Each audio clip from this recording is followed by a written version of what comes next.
Okay, diskarte na pud kita gluto sa atong sudan. Karon na sana tong atong mga lamas.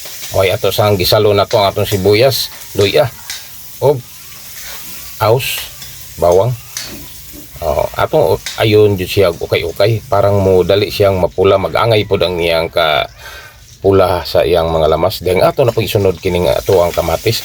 Mas lami gyud kun aduna po'y kamatis nga ato rang gisunod kini sa pagisal kay tubigon man ang kamatis, dili po nato idungan sa atong awos ug sibuyas. Nya karon nato nang gisunod nato ang ato ang atay sa manok ug pabalunan. Ato ning lutoon nato ni ato ra ning diskarte nato pa luto ra sa pang balay natong pagkaon. Ato yung kinahanglan nga ayon jud ni siya sa pag-ukay. Ato na kining gi-marinate nato suka ug patis nya atong gibutangan pug paminta. Importante na jud paminta ron mawala jud ang iyang kalangsa. Yang ato sang takluban kadali na pud guys. Dahil atong namang diskartehan nato lunod ining sayote. Diskarte ra gud nato ni bisag unsa gyud atong mahimo basta kay naara ra nato ato ang isagol sa atong giluto. Importante nga lami ra siya ang pagkatimpla. Ato ra jud siya importante ukay-ukayo nato og mayo. Or ganay pinaka-importante siya guys ang timpla nato sa tuwang sudan. Kay kung wa po'y lami ang imong sudan masubrahan siya kasgad, wa po'y lami. Kung tabang po kayo, wala gyud po'y lami.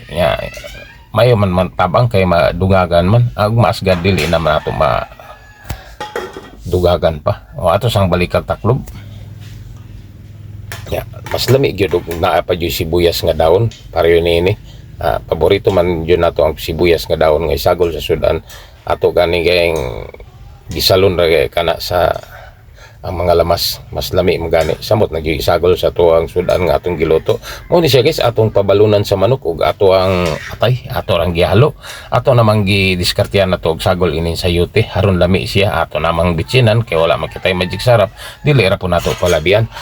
Igoon ra gud nato nga importante mo lami gyud ang ato ang timpla nya. Ayo gyud nato ni siya paghalo kay aron ang atong gipangtimpla nato magkaangay jud siya. Ikaduha pod ang ato pong pagkaluto sa atong sudan, angay pod siya kaluto kay kun dili na nimo ayon pag-ukay naay hilaw naay gahi siya napoy humok ra. Ingon ana siya ang diskarte ra sa pagluto nga dili ka hilaw ang imo ang mga ubang gipang luto nimo. Imo yung ayon siya paghalo siya ukay-ukayon jud na nimo og mayo. Karon ato na pong balik tabon. Okay. Mo na siya guys. Unsa pa may atong istorya ni ini. Luto naman jud kini sa siya ang atong atay sa manok og pabalunan nya ato na lamang gisagulan og sayote. Ato ra gud kini nga diskarte.